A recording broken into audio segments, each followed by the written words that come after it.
জয় যিশু। প্রথম পাঠ রাজাবলীর দ্বিতীয় গ্রন্থ, 2 অধ্যায়, 1 পদ, 6 থেকে 14 পদ। প্রবক্তা এলিও ঘূর্ণিবায়ুর বাহনে স্বর্গে উঠে গেলেন। তার স্থান নিলেন শিষ্য এলিসেয়। এবার সেই সময় এলো যখন ভগবান এলিওকে একটি ঘূর্ণিবায়ুর বাহনে স্বর্গে তুলে নিয়ে যাবেন। এই সময়ে এলিও ও এলিসেয় যখন গিলগাল ছেড়ে চলে গেলেন, তারা যখন জেরিকো শহরে এলেন, তখন এলিও এলিসেয়কে বললেন, তুমি বরং এখানেই থেকে যাও, কেননা ভগবান আমাকে একটা কাজে পাঠাচ্ছেন জর্ডন নদীর তীরে। কিন্তু এলিসেয় উত্তর দিলেন, ভগবানের অস্তিত্বেরই দিব্যি দিয়ে বলছি, আর আপনার নিজের অস্তিত্বেরও দিব্যি দিয়ে বলছি, না, আমি আপনাকে ছেড়ে কোথাও থাকতে পারবো না। তাই তারা দুজনে একসঙ্গেই এগিয়ে চললেন। সেখানকার প্রবক্তা দলের 50 জন সদস্য তখন তাদের পিছনে পিছনে চললেন। তারা দুজনে যখন জর্ডন নদীর তীরে এসে দাঁড়ালেন, তখন সেই প্রবক্তারা কিছু দূরে এমন একটি জায়গায় দাঁড়িয়ে রইলেন যেখান থেকে সব কিছু দেখা যায়।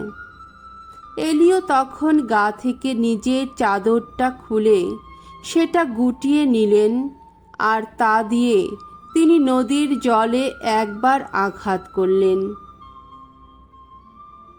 সঙ্গে সঙ্গে নদীর জল দুপাশে সরে গিয়ে দুভাগ হয়ে গেল। তারা দুজনে তখন মাঝখানে শুকনো মাটির ওপর দিয়ে হেঁটে ওপারে গেলেন। পার হবার পর এলিও এলিসেয়কে বললেন, এইবার কিন্তু আমাকে তোমার কাছ থেকে দূরে নিয়ে যাওয়া হবে। এখন বলো, তার আগে আমি তোমার জন্যে কি করতে পারি? কি চাও তুমি? উত্তরে এলিসেয় বললেন, আমি যেন আপনার আত্মিক শক্তির 2 অংশ পেতে পারি। এলিও বললেন, তুমি যা চাইলে তা কিন্তু সহজে দেওয়া যায় না। তবে আমাকে যখন তোমার কাছ থেকে দূরে নিয়ে যাওয়া হবে, সেই সময়ে তুমি যদি আমাকে দেখতে পাও, তাহলে বুঝবে তুমি যা চেয়েছ তা দেওয়া হয়েছে, নইলে বুঝবে দেওয়া হয়নি। তখন হলো কি, তারা দুজনে যখন গল্প করতে করতে এগিয়ে চলেছেন, এমন সময়ে হঠাৎ আগুনের কয়েকটি ঘোড়ার টানা একটি অগ্নিরথ দুজনের মাঝখানে এসে দুজনকে আলাদা করে দিল। তখন এলিও ঘূর্ণিবায়ুর বাহনে স্বর্গে উঠে গেলেন। তা দেখে এলিসেয় চিৎকার করে উঠলেন, পিতা আমার, ওগো পিতা আমার, ওগো ইসরায়েলের রণরথ, ইসরায়েলের অশ্বারোহী বাহিনী। তারপর তিনি তাকে আর দেখতে পেলেন না। তাই তিনি তখন 2 হাতে গায়ের পোশাকটি চেপে ধরে মনের দুঃখে তা ছিঁড়ে 2 টুকরো করে ফেললেন। তারপর এলিয়ের গা থেকে খসে যাওয়া চাদরটি কুড়িয়ে নিয়ে তিনি ফিরে গিয়ে জর্ডন নদীর তীরে এসে দাঁড়ালেন। সেখানে এলিয়ের গা থেকে খসে যাওয়া সেই চাদরটি হাতে নিয়ে তা দিয়ে তিনি নদীর জলে একবার আঘাত করে বলে উঠলেন, কোথায় এলিয়ের ঈশ্বর ভগবান, এখন কোথায়? আর তিনিও নদীর জলে আঘাত করার ফলে নদীর জল সঙ্গে সঙ্গে দুপাশে সরে গিয়ে 2 ভাগ হয়ে গেল। এলিসেয় তখন নদী পার হলেন। প্রভুর বাণী। ঈশ্বরকে ধন্যবাদ। সাম সঙ্গীত 31 অধ্যায় 19 থেকে 20 পদ ও 23 পদ। ধো, যাদের ভরসা স্বয়ং ভগবান, তারা সাহস রাখো, শক্তি ধরো মনে। ওগো ভগবান, তোমায় সম্ভ্রম করে যারা, যে উদার দয়া তাদেরই জন্যে তুমি রেখেছ সঞ্চিত। তোমার শরণ নেয় যারা, তাদের প্রতি সেই যে উদার দয়া সবার সামনে মূর্ত করো তুমি। আহা, কি অসীম তোমার সে দয়া! মানুষের যত চক্রান্ত থেকে তুমি তো আড়াল করে রাখো তাদের, তোমার সান্নিধ্যেরই রাখো গোপন আশ্রয়ে। কটু বাক্যের আঘাত থেকে তুমি তো তাদের নিত্য রাখো নিরাপদে, রাখো ওগো তোমারই আবাসে। ভগবানের ভক্ত জন যারা, ভগবানকে ভালোবেসো তোমরা সবাই। বিশ্বস্ত মানুষ যারা, তাদের তিনি তো সদা রক্ষাই করেন। দর্পিতকে তিনি কিন্তু পূর্ণ শাস্তি দেন। বাণী বন্দনা। জয় জয় প্রভুর জয়। কেউ যদি ভালোবাসে আমায়, তাহলে সে মেনে চলবে আমার আদেশ।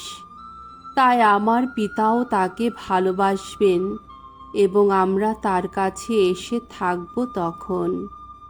জয় জয় প্রভুর জয়। মঙ্গল সমাচার। মথি রচিত মঙ্গল সমাচার 6 অধ্যায় 1 থেকে 6 পদ, 16 থেকে 18 পদ। ভিক্ষা দান, উপবাস ও প্রার্থনা যেন লোক দেখানো ব্যাপার না হয়। যিশু একদিন তার শিষ্যদের বললেন, সাবধান, সকলের সামনে নিতান্তই লোকদের দেখাবার জন্যে কোনো ধর্মকর্ম করতে যেও না। তা যদি করো, তবে স্বর্গে বিরাজমান তোমাদের পিতার কাছ থেকে তোমরা কিন্তু কোনো পুরস্কার পাবে না। তাই যখন তুমি কাউকে ভিক্ষা দাও, তখন তুড়ি বাজিয়ে তা ঘোষণা করতে যেও না।